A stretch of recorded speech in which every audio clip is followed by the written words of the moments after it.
Hey everyone, I just want to say thank you all so much for 13,000 subscribers. I don't even know what to say other than thank you.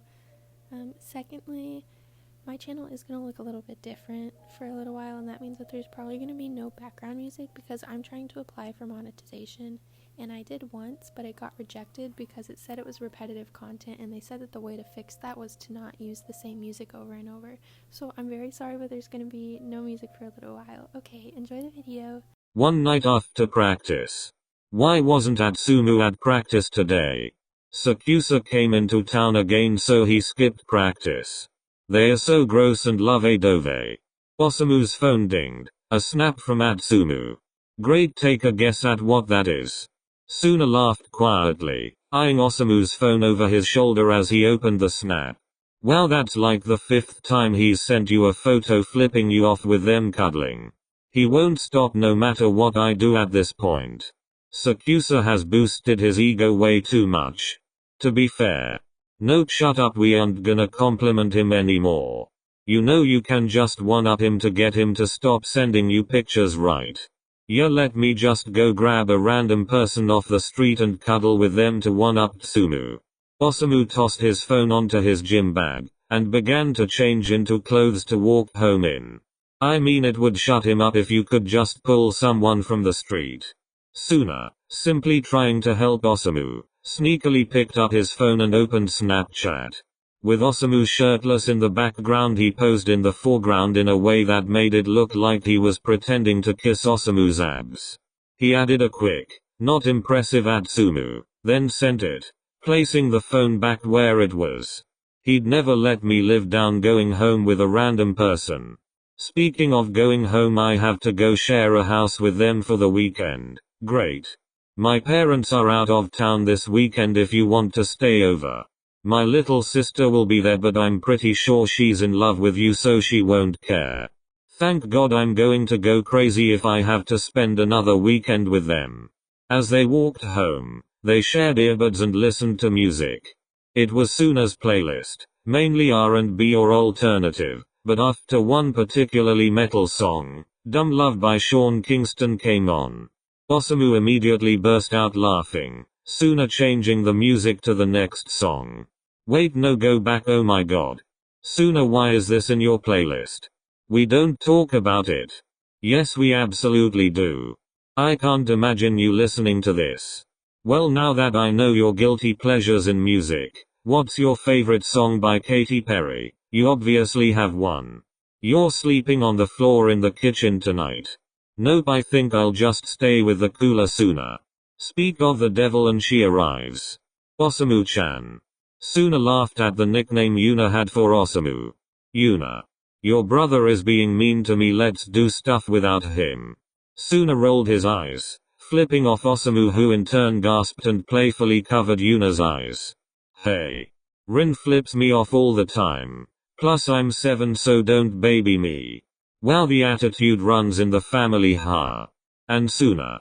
She's 7, why are you flipping her off? She deserves it, and it's not like you and Atsumu weren't flipping each other off when you were 7. Yeah, well, we were the same age. You're 10 years older than precious little Yuna. Yuna kicked Osamu in the shin, and Suna gave a high five to his sister. Wow, I'm feeling a bit threatened here, maybe it would be better to have to deal with the loverbirds at home for the weekend. Osamu-chan, don't go. You have to make me a cake. Osamu shot a questioning look at Suna, who shrugged in response. A cake? Yes, you're good at making them. You have to. Whatever, I'm going to go take a shower. Osamu, you should too before you bake. Rinnai-chan and Osamu-chan are going to shower together. Yuna. Go play with your stupid dolls or something. Osamu was busy short-circuiting while the two siblings argued, spending more time trying to not let his imagination wander than trying to listen into the conversation. My god, Osamu, don't listen to her, she's stupid. You can use the guest bathroom. Wow, so mean. And I just realized I don't have any extra clothes. Since you like Yuna so much, you can wear some of her clothes.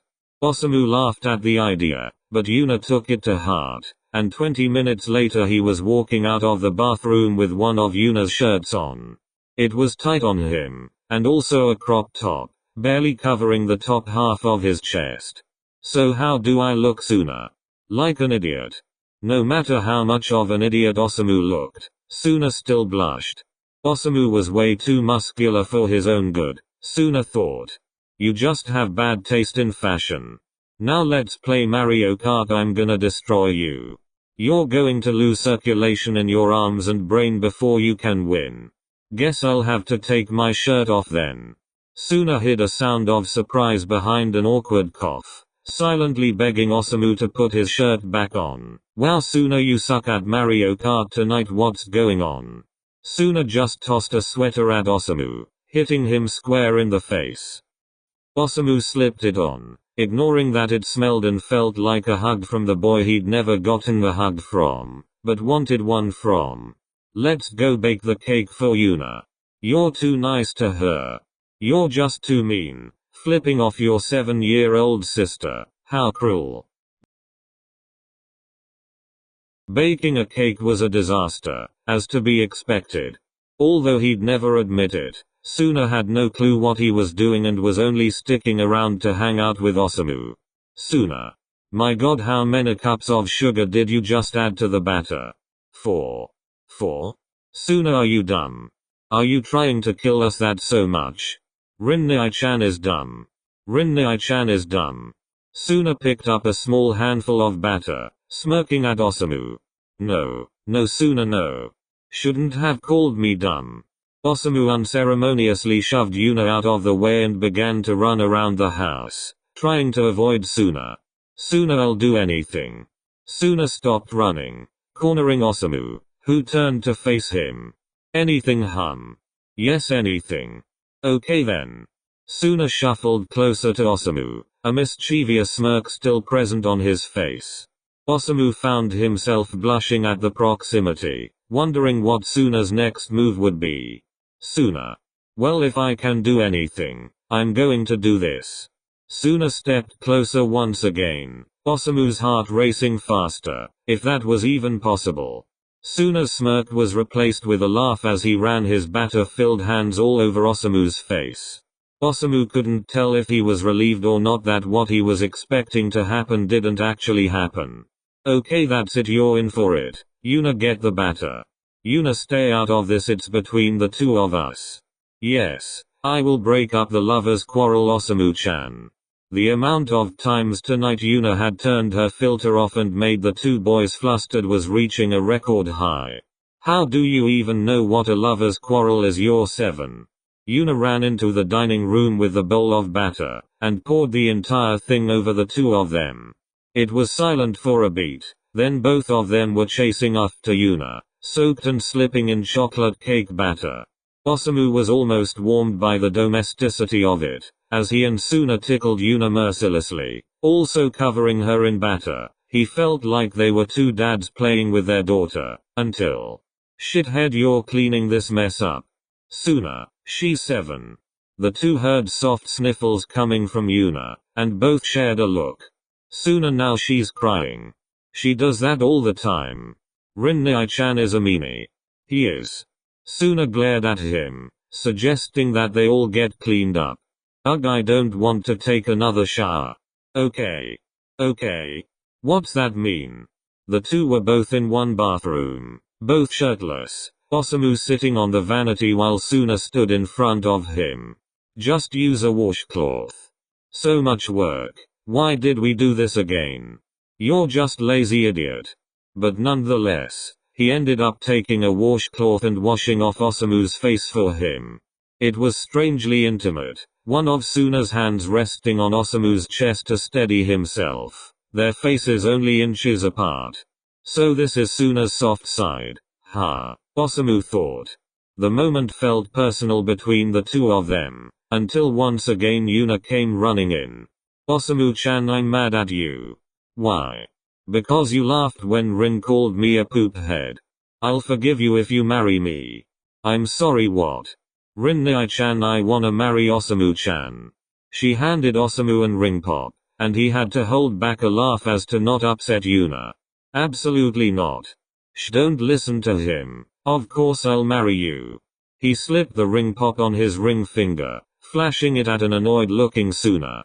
Yay. Now come tuck me in, Osamu-chan. Osamu picked Yuna up, and carried her to her room. Rinne-chan was mad I married you. Was he? Yeah. And I know why he was mad too. Oh, you do? Yes. He said he wanted to marry you first. He did. Well, it wasn't that exactly. What is it the two people do at weddings again? Kiss. Yeah, that's it. I heard him say on the phone the other day that he wanted to kiss you, so he must wanna marry you too, right? Osamu was glad he had just set Yuna down, otherwise he probably would have dropped her. He said he wanted to kiss me. Yeah, he was on the phone with someone and he said something about wanting to date you, whatever that means. And that he wanted to kiss you too. Osamu's heart was racing. Holy shit, he actually likes me.